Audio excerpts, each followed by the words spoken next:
Chelsea dévoile sa liste pour la Coupe du Monde des clubs. On décortique avec vous dans cette vidéo parce qu'il y a des surprises. Et on va le voir tout au long de la vidéo. Question de voir exactement qui méritait et qui ne méritait pas. Mais la bonne nouvelle ou la mauvaise nouvelle, c'est que cette liste a déjà créé, n'est-ce pas, des polémiques au sein même du QG de Blues de Chelsea. Les amis, avant que je ne puisse développer cette vidéo, commence par t'abonner, liker et partager la chaîne. Let's go pour le débrief. Les amis, Chelsea va jouer prochainement la Coupe du Monde des clubs qui va être organisée, n'est-ce pas, aux États-Unis, en Amérique. Et là, c'était l'occasion pour le Blues de pouvoir tailler leur liste, tailler leur nom pour pouvoir avoir une équipe compétitive. Et surtout, l'idée était quoi? Aller avec la continuité de ce qui s'est passé en fin de saison, de ce qui s'est passé en deuxième partie de saison avec cette équipe-là des Blues de Chelsea. Donc, quoi de plus normal pour Enzo Maresca de pouvoir faire appel à ceux qui connaissent. Et c'est là qu'on va repartir, n'est-ce pas, avec la liste. Donc, du coup, qu'est-ce que Maresca a concocté pour cette Coupe du Monde des clubs, sachant que Chelsea ne va pas recruter pour pouvoir, n'est-ce pas, avoir de la qualité au sein de son effectif, au sein de son équipe, et question d'avoir de la profondeur du banc. Pourquoi pas aller au bout de la compétition? Donc, il n'y aura pas de Maignan parce que le deal a capoté. Il n'y aura pas de Bino Gittens parce que le deal a également capoté. Mais cette fois-là, Chelsea est allé avec deux gardiens qui reviennent de près. Ce qui veut dire que en tête d'affiche, on a les gardiens, les défenseurs, les milieux et les attaquants. On commence avec les gardiens. Premièrement, Robert Sanchez, l'actuel numéro 1 qui a bien fini la saison. Philippe Jorgensen, voilà, Philippe Jorgensen, numéro 2. Mike Penders, qui était numéro 1 du côté, n'est-ce pas, de Genk, parce qu'il a réalisé une saison de malade en Belgique. Il revient il revient pour pouvoir, n'est-ce pas, se disputer la place de titulaire. Sans oublier Gabriel Filonina, qui était publicité jadis comme étant la future, en tout cas, la future pépite, le vrai prospect de l'équipe de Chelsea. Malheureusement, les blessures, en tout cas, lui ont posé pas mal de problèmes, ce qui donne actuellement la chance à tout le monde au sein de cet effectif.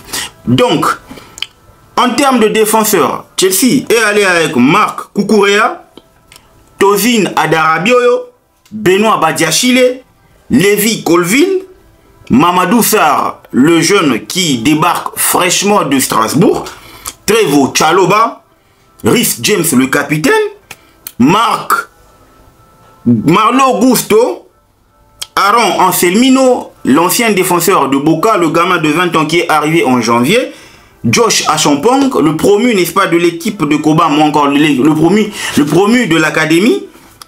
Au milieu de terrain, on a le doyen Enzo Fernandez, l'actuelle pépite du Sporting Portugal, Dario Isugu, André Santos, le meilleur joueur de Strasbourg la saison passée, Kiernan Drewsbury Hall, Moïse Caicedo, Romeo Lavia. Et enfin, en attaque, on a Pedro Nieto, Liam Delap, Cole Palmer, Noni Madueke Chukwunonso, Nicolas Jackson, Christopher Nkunku, Tyrick George, ainsi que Marc Bouillou. Voilà les amis, la liste complète qui va en tout cas être enregistrée auprès de la FIFA pour que ces joueurs-là puissent participer à la Coupe du Monde des clubs avec Chelsea. Ça donne, il n'y a pas vraiment de débat, sauf que vous allez remarquer qu'il y a des absences de taille. En l'occurrence, Renato Veiga, Petrovic, Dorde. Donc, on va commencer par la situation Dorde Petrovic.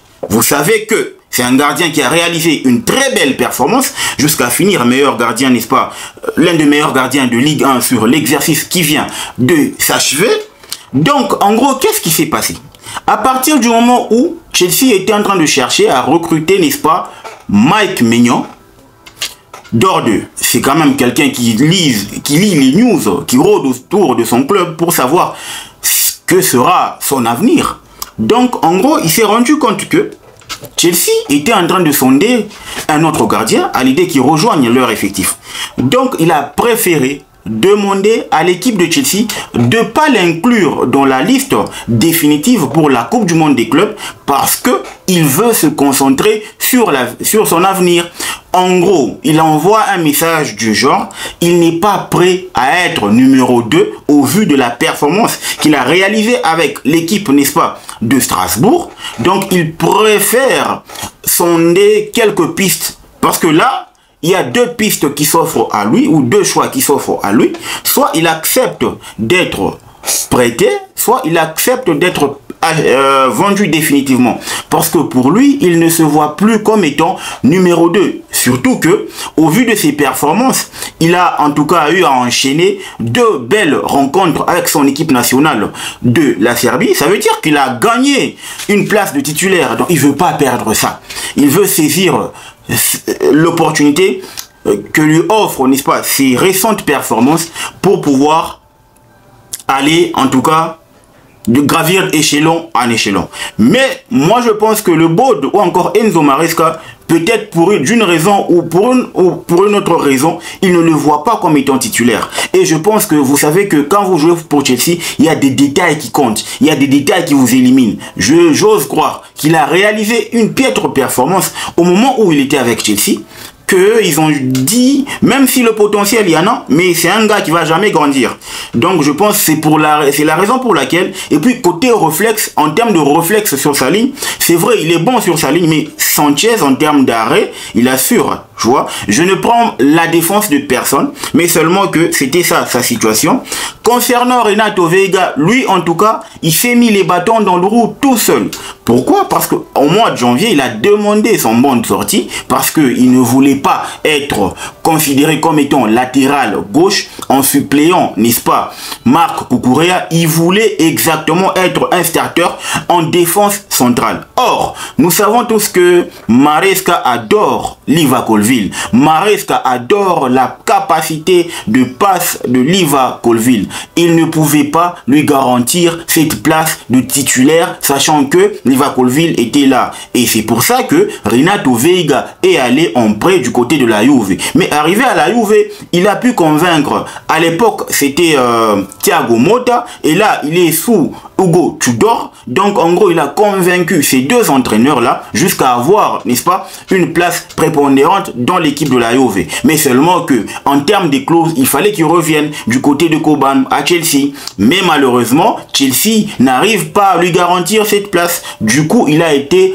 blacklisté, il a été ghosté par Chelsea. Il ne va pas jouer la Coupe du Monde des clubs. Là, il est frustré parce qu'il se dit, il s'est trahi en son fond intérieur. Mais moi, je pense qu'il a mal agi en janvier et ça a été noté dans les règles disciplinaires, je sais pas, mais ça a été noté quelque part. Voilà, il va pas en tout cas faire partie de la Coupe du Monde des clubs. Maintenant, moi, en regardant cette liste, je me dis qu'en attaque, on a quand même des bons arguments. On a Kunku qui va suppléer Cole Palmer et surtout que moi, j'ai comme l'impression que Jackson va être notre ailier gauche lors de la Coupe du Monde des clubs et Liam Delap va jouer en pointe. Ça, c'est la sensation que j'ai actuellement parce que je me dis, t'as Eric Georges, c'est bien beau, mais le gars n'a pas encore grandi. Il doit encore grandir. Et surtout que cette Coupe du Monde des clubs nous donne en tout cas cette palette-là de pouvoir faire la rotation. Et je vous assure, il n'y aura pas que Sanchez dans les perches.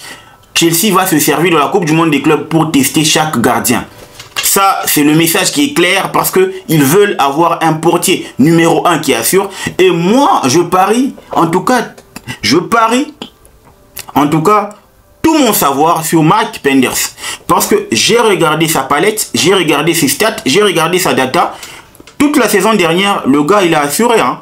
Le gars était impeccable et surtout que c'est une nouvelle version de Thibaut Courtois. Et l'on sait du haut de ses 1m98 et aussi bon dans ses réflexes, bon balle au pied, il a une patte gauche magique. Gabriel Slonina, ok, mais là où ça va se jouer, c'est au niveau de Jorgensen et Robert Sanchez.